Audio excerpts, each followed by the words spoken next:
ایک بار ایک شریر یہودی نے محض شرارت میں حضرت محمد مصطفیٰ صلی اللہ علیہ وآلہ وسلم کی خدمت میں کھجور کی ایک گٹھلی پیش کی اور یہ شرط رکھتے ہوئے کہا کہ اگر آپ آج اس گٹھلی کو مٹی اور پانی کے نیچے دبا دیں اور کل یہ ایسا تناور کھجور کا درخت بن کر زمین پر لہلہانے لگے جس میں پھل یعنی کھجوریں بھی پیدا ہو جائیں تو میں آپ کی تعلیمات پر ایمان لے آؤں گا،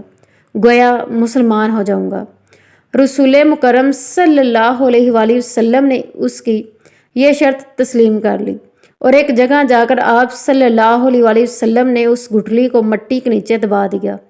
اور اس پر پانی ڈالا اور اللہ سبحانہ اللہ تعالیٰ سے دعا بھی کی اور وہاں سے واپس تشریف لے آئے۔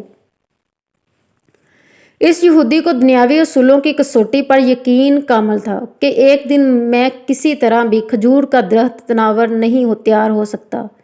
لیکن رسول مکرم صلی اللہ علیہ وآلہ وسلم کی ذات اقدس کی روحانیت، آپ کا اعتماد اس کے دل میں کھٹک اور خدشہ ضرور پیدا کر رہا تھا کہ کہیں کل ایسا ہو ہی نہ جائے کہ کھجور کا درخت اگ جائے اور اسے ایمان لانا پڑ جائے۔ اس نے پہلے اس وسوسوں کو دور کرنے کے لیے پھر دنیاوی اصولوں کی مدد لی اور شام کو اس مقام پر جا کر جہاں کھجور کی گٹھلی آقا دو جہان صلی اللہ علیہ وآلہ وسلم نے بوئی تھی،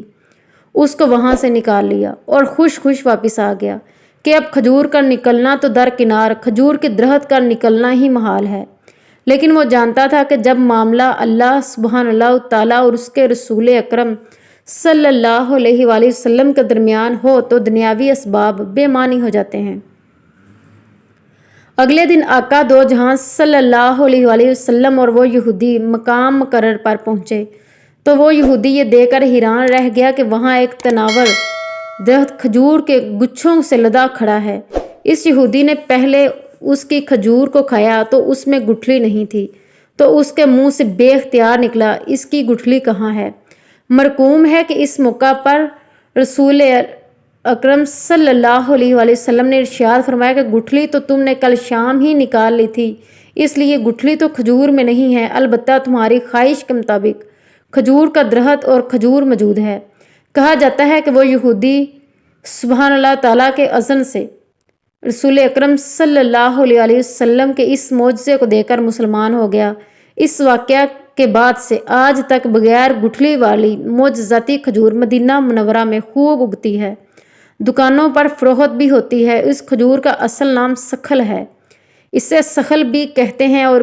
اگر آپ کو نام یاد نہ بھی رہے تو آپ اسے بے دانہ کھجور کہہ کے بھی طلب کر سکتے ہیں۔ اب بہت زیادہ علم رکھنے والے بالخصوص بوٹنی کے ماہرین یہ پوچھیں گے کہ جب سکھل کھجور میں گٹھلی نہیں تو اس کی مزید کاشت 1400 سالوں سے کیسے ہو رہی ہے؟